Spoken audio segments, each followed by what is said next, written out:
الحمدللہ رب العالمین والصلاة والسلام علی سید المرسلین اما بعد فاعوذ باللہ من الشیطان الرجیم بسم اللہ الرحمن الرحیم۔ پڑھیے الصلاۃ والسلام علیک یا رسول اللہ وعلی آلک واصحابک یا حبیب اللہ۔ الصلاۃ والسلام علیک یا نبی اللہ وعلی آلک واصحابک یا نور اللہ۔ درود پاک پڑھنے کے بے شمار فضائل و برکات ہیں۔ ایک بڑی پیاری کتاب ہے جس کا نام ہے اربعین عطار۔ اس کی مختلف قسطیں ہیں۔ اس کی والیوم نمبر 2 قسط نمبر 2 میں پیج نمبر 15 ہے اور حدیث پاک نمبر بھی 15 ہے۔ اللہ کے نبی علیہ الصلوۃ والسلام فرماتے ہیں من صلی علیہ لم یلج النار۔ آقا فرماتے ہیں جو مجھ پر درود پاک بھیجے گا وہ آگ میں داخل نہ ہوگا۔ لیکن ہم سب چاہتے ہیں کہ جہنم کی آگ سے بچ جائیں۔ یاد رہے کہ جہنم کی آگ دنیا کی آگ سے 70 گنا زیادہ سخت خطرناک ہے، گرم ہے۔ اچھا، دنیا کی آگ کتنی گرم ہے؟ ایک تو ہمارے جو چولہے پر آگ ہے، اس آگ پر بھی ہم 2 سیکنڈ ہاتھ نہیں رکھ سکتے۔ غلطی سے جلتی سگریٹ پر پیر رہ جائے تو چیخ نکل جاتی ہے۔ مگر ہماری ہی دنیا میں اب جو آگ بنا لی گئی ہے، جہاں تک اس کی گرمی ہے، مثال کے طور پہ اگر کوئی اسٹیل مل وغیرہ میں چلا جائے یا جہاں بھٹیاں لگی ہوئی ہیں تو وہاں تو بتایا جاتا ہے کہ 700 800 1000 سینٹی گریڈ تک کی گرم آگ ہوتی ہے جو لوہے کو پگھلا دیتی ہے۔ گولڈ والے جو ہوتے ہیں، سونارے ہوتے ہیں، ان کی آگ کیسی ہوتی ہے؟ سونے کو پگھلا دیتی ہے، ٹھیک ہے نا۔ پھر یہ جو والکینوز ہوتے ہیں، آتش فشاں پہاڑ پھٹتے ہیں تو اس کا جو لاوا ہوتا ہے بتایا جاتا ہے آس پاس کے پورے علاقے کو بھسم کر کے رکھ دیتا ہے۔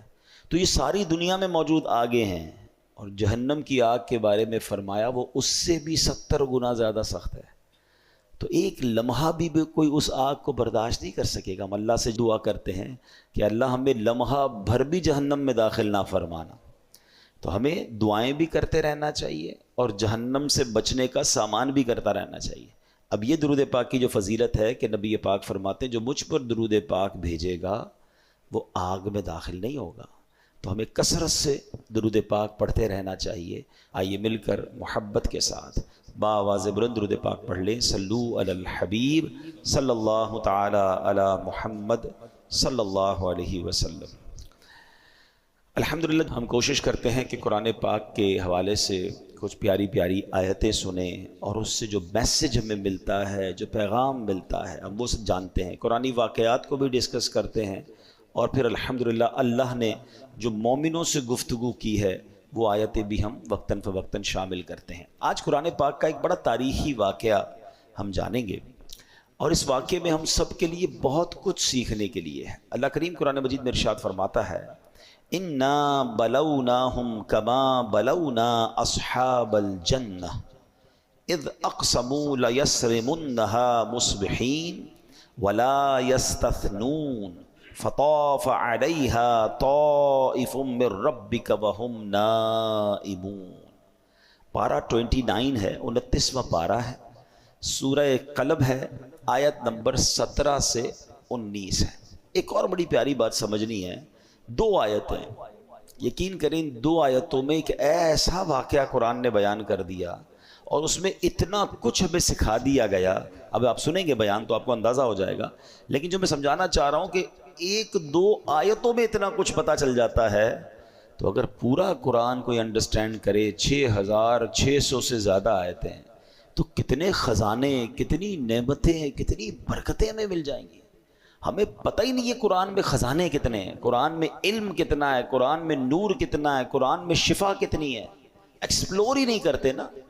ہمارا قرآن سے تعلق ہے مگر ہمارا تعلق کیا ہے؟ قرآن کو چومنا ہے، قرآن کو گھر میں رکھنا ہے، قرآن خوانی کروانی ہے اپنے گھر میں، انتقال کسی کا ہو جائے تو قرآن خوانی، نیا گھر لیا تو قرآن خوانی، نیا کاروبار لیا تو، میں نہیں کہتا قرآن خوانی نہیں کروانی چاہیے، لیکن کیا قرآن صرف اسی لیے ہے کہ بس برکت کے لیے اس سے فائدہ؟ اندر کیا ہے اس کے وہ پتہ ہی نہیں ہے۔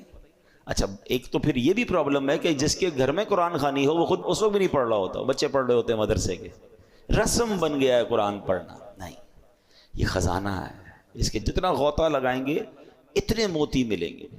ہمارا تعلق وہی ہے نا، وہ جو میں نے کئی بار یہ واقعہ سنا ہے کہ ایک بوڑھی خاتون تھی، بیمار تھی، اور اس نے بڑے پیسے جمع کر کے اپنے بیٹے کو بیرون ملک بھیج دیا کہ چلو جاب کرے گا، پیسے کمائے گا، میرا بھی علاج ہو جائے گا، گھر بھی بنا لوں گی. بچہ گیا، بچے سے پیار بڑا کرتی تھی، بچہ بھی ماں سے بڑا پیار کرتا تھا. بوڑھی ماں تھی، غریب تھی، جتنے پیسے سارے بچے پہ لگا دیے. تھوڑے عرصے بعد بچے نے خط بھیجا، ماں نے خط دیکھا کہ ولایت سے بیرون ملک سے خط آیا، چوما اور رکھ لیا. ماں کو پڑھنا تو آتا تھا. اگلے مہینے پھر خط آیا، ماں نے پھر چوما، پھر رکھ لیا. ہر مہینے خط آتا رہا، ہر مہینے چومتی رہی، اپنی دراز میں رکھتی رہی، مگر پیسے تھے نہیں. بیماری بڑھتی گئی، غربت بڑھتی گئی، ماں کا انتقال ہو گیا.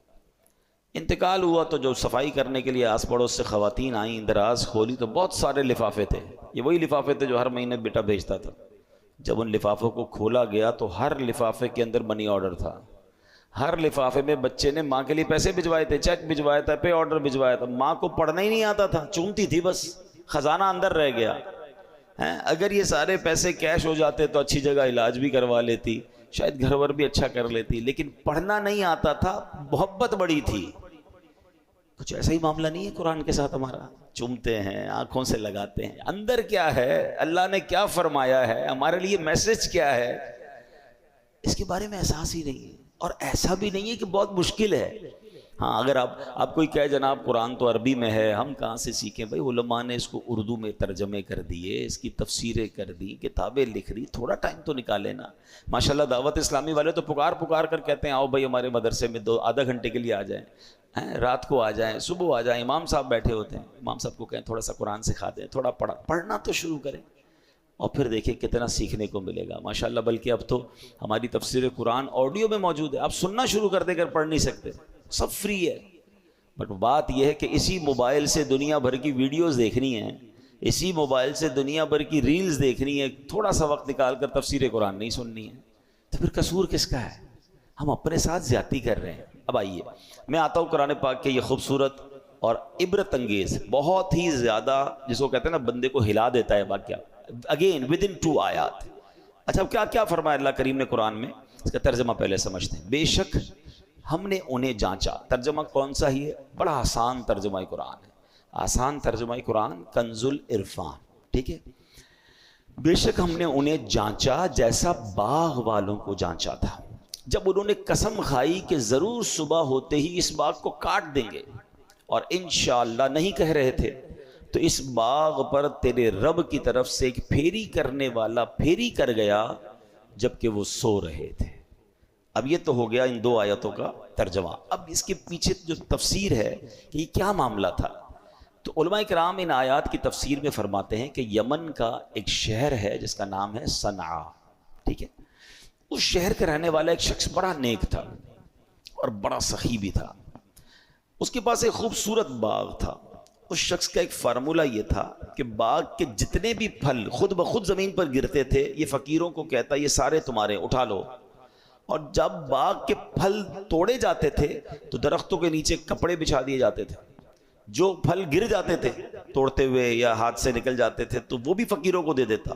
جو خالص اس کا اپنا حصہ بنتا آخر میں سلیکٹ کر کے جو اپنا مال نکلتا، اس کا بھی 10واں حصہ فقیروں کو دیتا تھا. یعنی ایسا سخی تھا کہ اللہ کی راہ میں خرچ کرنے کا اس کا بڑا شوق تھا. اللہ نے اس کے باغ میں بڑے پھل لگائے تھے، بڑے جناب ترقی، بہت خوبصورت باغ. اب اس بندے کا ہو گیا انتقال. ٹھیک ہے، جب انتقال ہوا تو اس کے 3 بیٹے تھے. بیٹے تھے کنجوس، باپ تھا سخی، بیٹے تھے کنجوس. تو اب انہوں نے سوچا ہمارے والد اکیلے اتنی سخاوت کر لیا کرتے تھے، فقیروں کو اتنا مال دینے کے بعد بھی ان کا مال بچ جاتا تھا، مگر اب تو ہم 3 ہیں نا، 3 فیملیز ہیں، ہمارے بچے ہیں، ہماری بیویاں ہیں، ہمیں تو اور مال کی ضرورت ہے نا. اب اگر ہم بھی اسی طرح سخاوت کریں گے تو پھر ہمارے لیے تو کچھ بھی نہیں بچے گا. تو بہتر یہ کہ ہم اب سخاوت نہ کریں.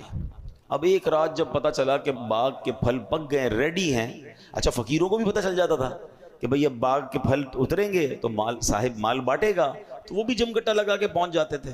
تو ان بیٹوں نے پلان کیا کہ کل فقیروں کے پہنچنے سے پہلے، محتاجوں کے پہنچنے سے پہلے ہم چلتے ہیں اور وہاں جا کر پہلے سارا ہی مال ہم نکال لیتے ہیں، ہم اب کسی کو بھی نہیں دیں گے۔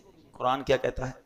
اذ اقسموا لیصرمنها مصبحین، جب انہوں نے قسم کھا لی کہ ہم ضرور صبح ہوتے ہی اس باغ کو کاٹ دیں گے، اس سے پہلے کہ محتاج فقیر آئیں اپنا مال لے کے ہم نکل جائیں گے۔ اب جب قسمیں کھائیں تو بالکل ارلی ان دا مارننگ، صبح اٹھ گئے، صبح اندھیرے، اور باغ پر پہنچے کہ کسی کو پتہ نہ چلے، بڑے پرجوش تھے۔ اب قرآن کہتا ہے پلاننگ تو کر رہے تھے مگر انہوں نے انشاء اللہ نہیں کہا تھا، ولا یستثنون، پلان تو تھا مگر کیا انشاءاللہ نہیں کہہ رہے تھے، اپنی پلاننگ کر رہے تھے۔ کنجوسی تو اللہ کو پسند نہیں ہے، سخاوت اسے پسند ہے نا، کنجوسوں کو تو ذلت ملتی ہے۔ اب کیا ہوا، اتنے پرجوش تھے کہ صبح جلدی جلدی اٹھے، اور راستے میں ایک دوسرے کو پتہ کیا کہہ رہے تھے، وہ بھی قرآن بتا رہا ہے، اللہ یدخلنہ اليوم علیکم مسکین، کہ ہرگز آج کوئی مسکین تمہارے باغ میں نہ آنے پائے، یعنی غریبوں سے نفرت، ان کو نہیں آنے دینا ہے، سارا مال ہم سمیٹ کے نکل جائیں گے۔ اچھا جناب جلدی جلدی چلیں۔ اب جب جیسے ہی وہ وہاں پہنچے تو حیران ہو گئے کہ پورا کا پورا باغ جل چکا ہے، پورا باغ تباہ ہو چکا تھا، راتوں رات اس میں کوئی آگ لگی۔ ان کا پلان تھا صبح سارے پھل اتارنے، اور جب صبح پہنچے جو باغ لدا ہوا تھا پھلوں سے سارا جل گیا۔ اب کیا کہتے ہیں، بے شک ہم ضرور راستہ بھٹک گئے ہیں۔ ایک بھائی کہتا ہے لگتا ہے کسی اور کے باغ میں آ گئی، ہمارا نہیں ہے، ہیں دیکھو تو صحیح کوئی مسٹیک تو نہیں ہو گئی، ہمارے باغ میں تو بڑے پھل تھے، یہ تو پورا باغ ویران برباد جلا ہوا۔ جب غور کیا تو پتہ چلا نہیں، کسی اور کے باغ میں نہیں آئے، یہ تو ہمارا ہی ہے۔ ٹھیک ہے، اب قرآن کیا کہتا ہے، وہ کہتے ہیں بل نحن محرومون، بلکہ ہم تو محروم ہو گئے، بھٹکے نہیں ہیں، راستہ چینج نہیں ہوا، یہ ہمارا ہی باغ ہے، بربادی ہو گئی۔ کسی کی سوچوں نے کب سراہا، وہی ہوا جو خدا نے چاہا، جو اختیار بشر پہ پہرے بٹھا رہا ہے وہی خدا ہے، کوئی تو ہے جو نظام ہستی چلا رہا ہے، میرا خدا ہے۔ اے میرے پیارے اسلامی بھائی، کس قدر اس واقعے میں درس موجود ہے۔ سب سے پہلے تو اللہ پاک کی قدرت کے متعلق سبق سیکھیے نا، کہ کتنا ایسا ہوتا ہے جب ہم چاہتے ہیں یار یہ ہو جائے گا، وہ ہو جائے گا، میں یہ کر لوں گا، میں وہ کر لوں گا، میں یہ میری پلاننگ، ہوتا وہ نہیں ہے، ہوتا وہی ہے جو رب چاہتا ہے۔ اللہ قرآن میں فرماتا ہے اور تم کچھ نہیں چاہ سکتے مگر یہ کہ اللہ چاہے جو سارے جہانوں کا رب ہے۔ یہ بات ماننی پڑے گی کہ جو رب نے چاہنا ہے نا، ہونا وہی ہے۔ انسان کہتا ہے میرا فیصلہ، میرا ڈیسیشن، میری پلاننگ، کچھ بھی کر لیں، ہاں اللہ جو چاہے گا وہی ہوگا، وہی خالق، وہی مالک، وہی قدرت والا۔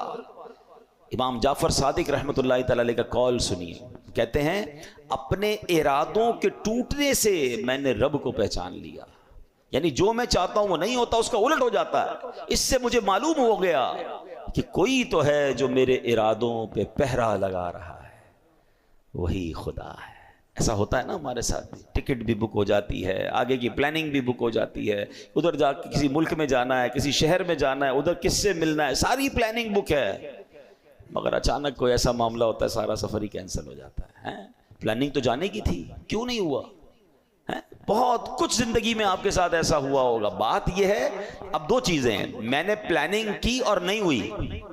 اب ایک طریقہ تو یہ چیخنا شروع کر دوں، چلانا شروع کر دوں، کوسنا کسی کو شروع کر دوں، اور دوسرا اس پورے واقعے سے عقل مندی یہ ہے کہ سبق لوں کہ یہ میرے رب کا فیصلہ ہے۔ اپنی اوقات پتہ چلنی چاہیے، پنجابی میں کہتے ہیں لگ پتہ جانا چاہیے کہ میں کچھ نہیں ہوں، میرا رب سب کچھ ہے۔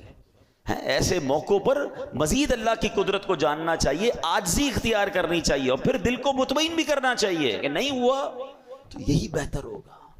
حضرت امام اعظم ابو حنیفہ رحمۃ اللہ تعالی علیہ کتنے بڑے بزرگ ہیں، کہتے ہیں خدا کے وجود کی، کسی نے ایک سوال کیا خدا کے وجود کی دلیل دیجئے، بتائیے خدا ایگزسٹ کرتا ہے، خدا موجود ہے؟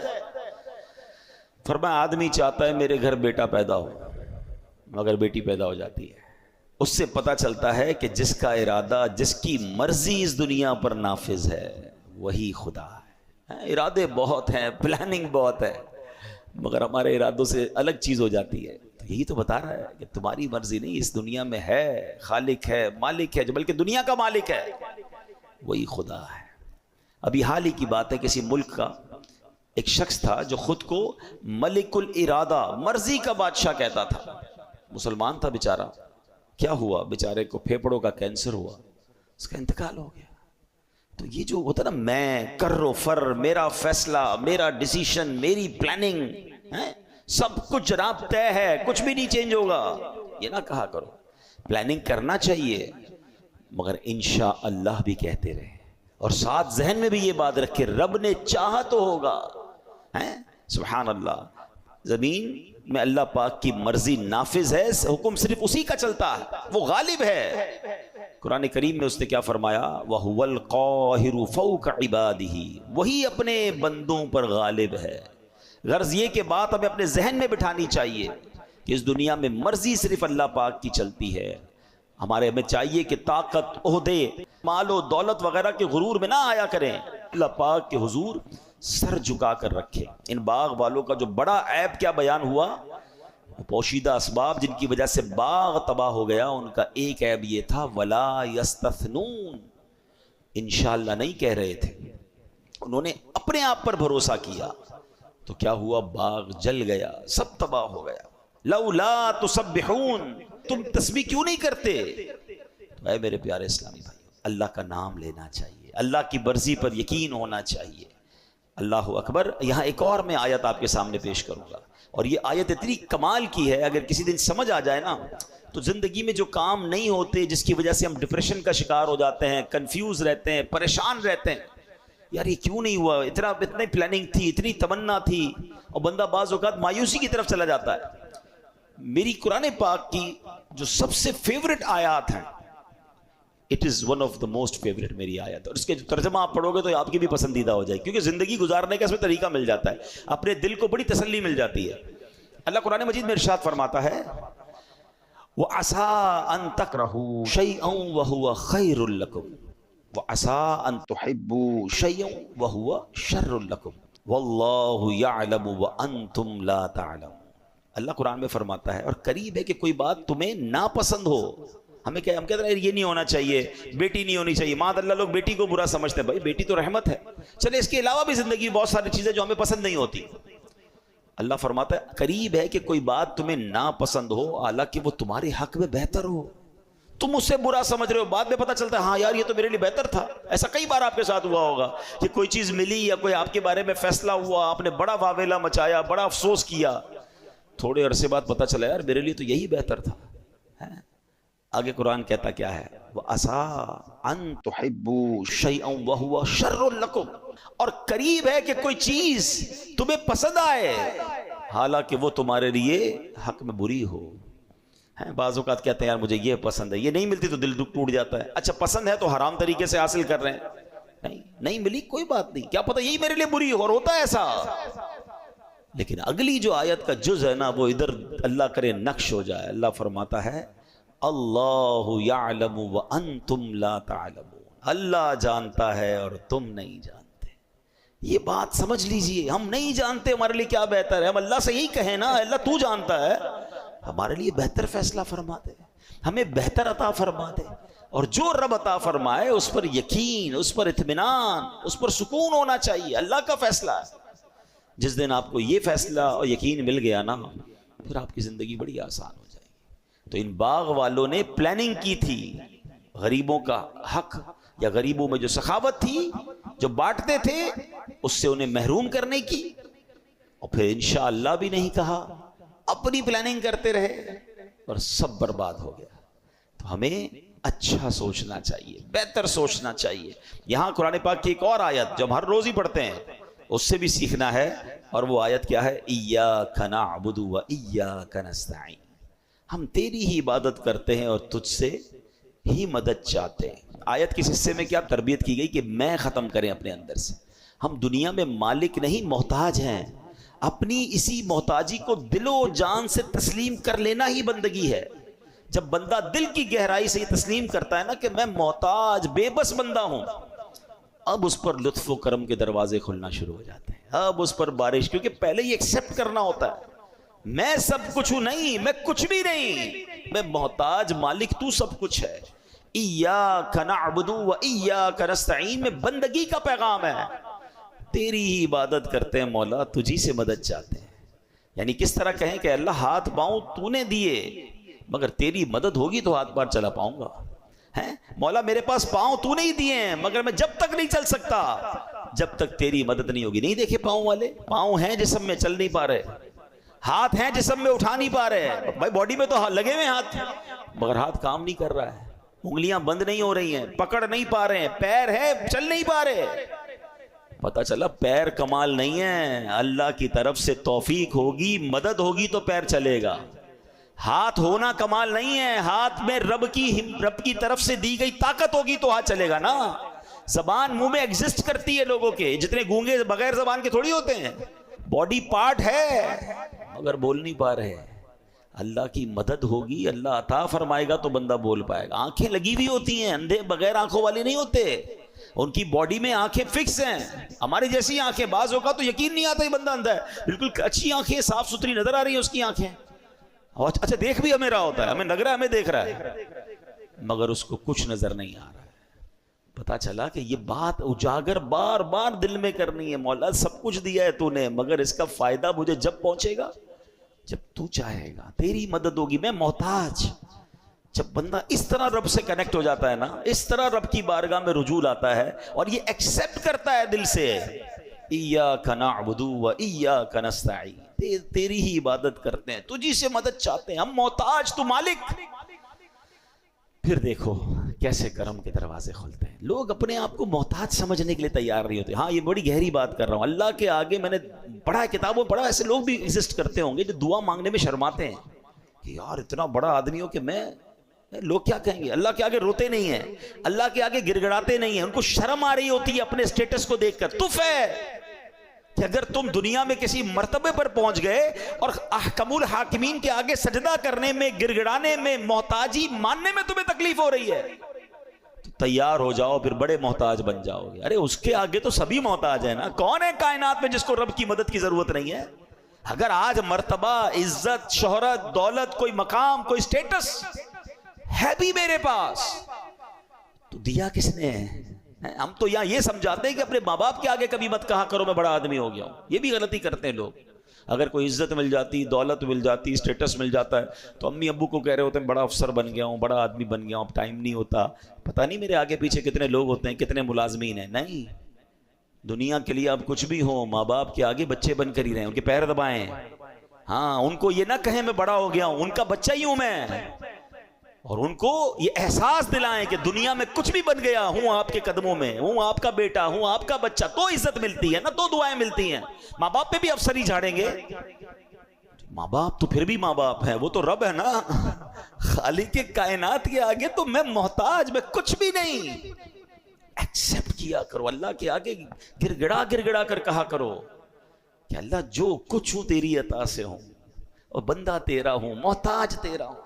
جس دن یہ کیفیت دل میں پیدا ہوئی نا کہ اللہ کے آگے بندہ سرنڈر کرتا نظر آئے، عاجزی کرتا نظر آئے، محتاجی کا اظہار کرتا نظر آئے، پھر دیکھو اس کی بارگاہ سے کرم کے کیسے دروازے کھلتے ہیں، یہ یاد رکھنا۔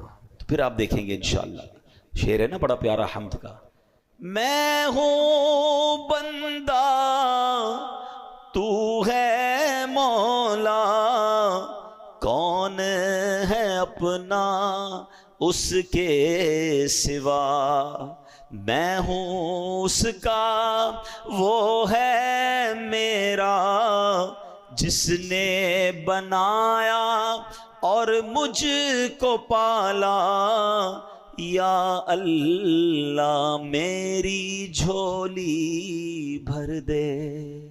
تو اللہ کی بارگاہ میں ہمیں یہ انداز اختیار کرنا۔ اب آتے ہیں اس بیان کے اگلے پارٹ کی طرف، اس واقعے کے اگلے پارٹ کی طرف۔ اس نیک شخص نے تو سخاوت کی، اس کو بھروسہ تھا اللہ پر کہ بانٹوں گا تو کم نہیں ہوگا، وہ بانٹتا تھا فقیروں کو، خوب باغ میں سے پھل دیتا تھا، مگر بچوں نے کیا سوچا کہ نہیں ابا تو بانٹتا تھا، ہم بھی بانٹیں گے تو کم ہو جائے گا۔ یہی تو شیطان وسوسہ دلاتا ہے نا، جب بھی آپ اللہ کی راہ میں خرچ کریں گے آپ کو شیطان کمی کا، تنگی کا وسوسہ ڈالے گا، کم ہو جائے گا. تو باپ تو نیک تھا، بچے نیک نہ بن سکے، بچے سخی نہ بن سکے. یہاں درس کیا ہے کہ اگر آپ چاہتے ہیں نا کہ آپ کی نیکیاں بچوں میں باقی رہیں، بڑی گہری بات کہنے جا رہا ہوں.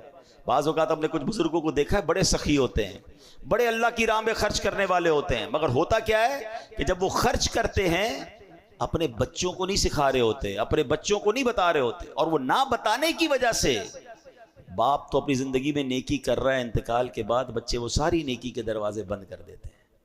آج کل لوگ کہتے ہیں بچے کے لیے پیسے چھوڑ کے جانا چاہیے، پلاٹ چھوڑ کے جانا چاہیے. اچھی بات ہے اگر حلال روزی سے کما کر آپ بچوں کے لیے کچھ چھوڑنا چاہتے ہیں، لیکن بچوں کو نیک بھی تو بنا کر جائیں نا، سخاوت بھی تو سکھا کر جائیں کہ بیٹا توکل بھی رکھنا، یہ پیسہ ہی سب کچھ نہیں ہے، اللہ کی راہ میں خرچ کرو گے اللہ اور ملٹیپلائی کر دے گا.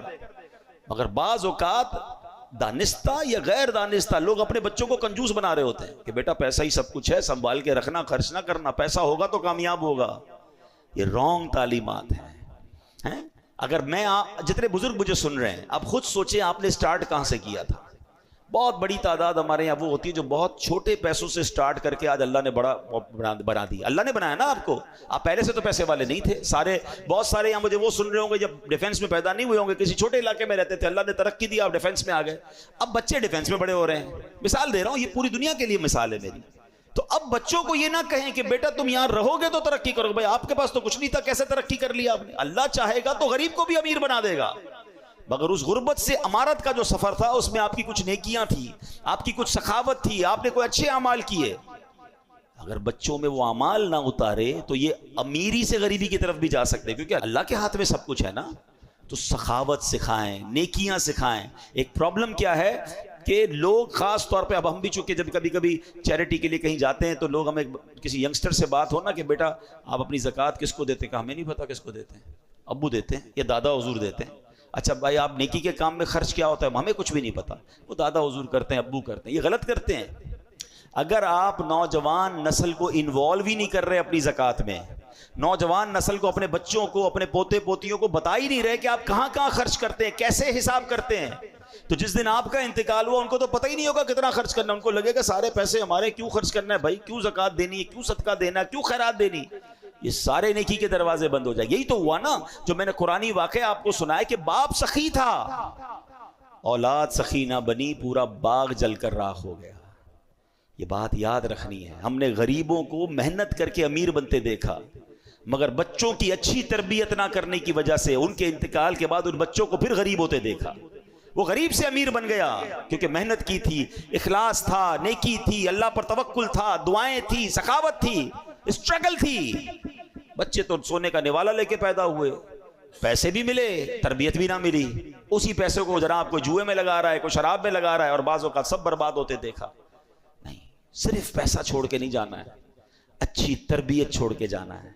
ان کو اپنے نیکی کے کاموں میں انوالو کریں. علماء نے کہا اپنے بچے کو سخی بنانے کا طریقہ یہ ہے کہ جب بھی نیکی کا کام کرے بچے کے ہاتھ سے کروائے، سخاوت کرے، اپنی اولاد کو بتا کر کرے، اس کو کہے آپ بھی کرو، اس کے ہاتھ سے دلوائے، تاکہ یہ پریکٹیکل ٹریننگ ہے کہ ہمارے ابو اس طرح بانٹتے تھے، ہمارے دادا اس طرح بانٹتے تھے، گھر میں یہ نیکی ہوتی تھی، گھر میں یہ ختم ہوتا تھا، گھر میں اس بزرگ کا جب یوم منایا جاتا تھا تو غریبوں کو کھانا کھلایا جاتا تھا. کتنے ایسی چیزیں جو روایتیں ختم ہوتی جا رہی ہیں کیونکہ سارے کام اپنے ہاتھ میں رکھے ہم نے، بچوں کی ٹریننگ ہی نہیں کی. ایسا نہ کریں، انوالو کریں. بچہ جناب کہاں ہے، وہ اس کا کام کھیلنا کودنا کاروبار کرنا، ابا سارے نیکی کے کام کر رہے ہیں، بالکل کیجیے آپ، مگر ان نیکی کے کاموں میں اپنے بچوں کو انوالو کیجیے. یہ نیکیاں باقی رہیں گی. آپ میں سے، ہم میں سے بہت سارے وہ ہیں جو 40s پلس 50s ہیں. اگر میرے اور آپ کے اندر کوئی نیکی ہے تو ہمارے ماں باپ کی وجہ سے، انہوں نے سکھایا تھا، ہمیں ساتھ بٹھا کر سکھایا تھا. مگر ہمارا اور ہماری جنریشن کا گیپ ہے، ہم نہیں سکھا رہے، ہم ڈسکس ہی نہیں کر رہے ان چیزوں کو. یہ قرآنی واقعہ پکار پکار کے کہہ رہا ہے کہ باپ سخی تھا، فقیروں کو بانٹتا تھا، بیٹوں کی غلط نیت بنی، وہ باغ جل کر راکھ ہو گیا. تو یہ نہ کریں. اور اللہ کو سخی کتنا پسند ہے، سبحان اللہ. میں چند حدیثیں آپ کو سناتا ہوں تاکہ اللہ کی راہ میں خرچ کرنے کا جذبہ بیدار ہو. بہت خوبصورت میرے واقعہ سنیے گا توکل کی. دیکھیں بچوں کی ٹریننگ کیسے ہوتی ہے. ایک بزرگ تھے احمد بن حرب رحمۃ اللہ تعالیٰ، انہوں نے اپنے بچے کی تربیت کیسے کی.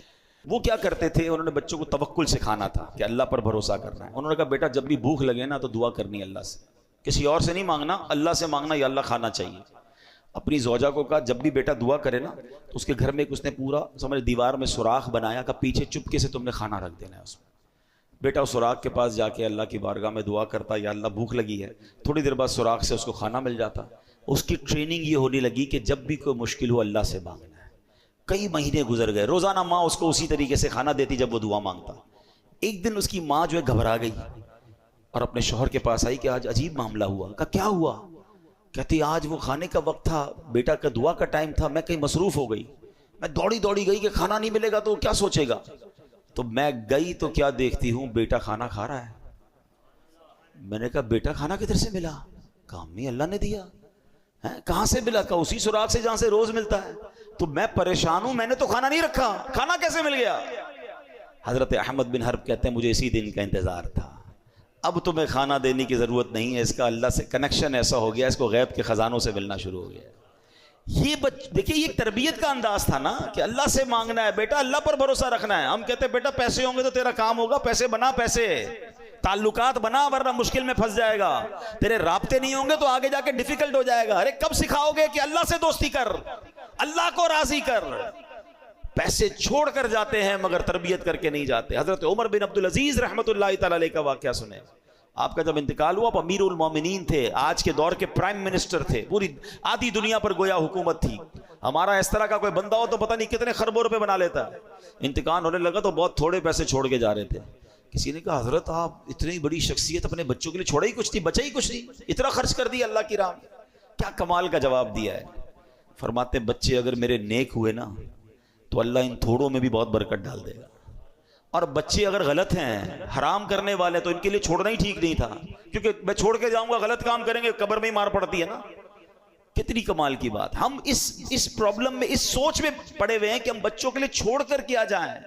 آپ بچوں کی اچھی تربیت کر کے چھوڑ کے جائیں. باقی اللہ مالک ہے، اللہ دینے والا ہے. اگر وہ اللہ کے نیک بندے ہوئے اللہ غیب کے خزانوں سے انہیں عطا کر دے گا، اور اگر اللہ کو ناراض کرنے والے ہوئے آپ اربوں روپے چھوڑ دیں وہ برباد ہو سکتے ہیں. چل گیا نا باغ. قرآن کا واقعہ میں نے آج آپ کو سنایا، ہم نے دیکھے برباد ہوتے ہوئے، آپ نے بھی دیکھے ہوں گے کہ باپ نے اتنے پیسے چھوڑے اور بچے بینک کرپٹ ہو گئے. کیوں؟ کہ ان کی عادت ہی ٹھیک نہیں تھی، نہ صدقہ تھا، نہ خیرات تھی، نہ نیکی تھی، نہ باپ کی لیگیسی تھی.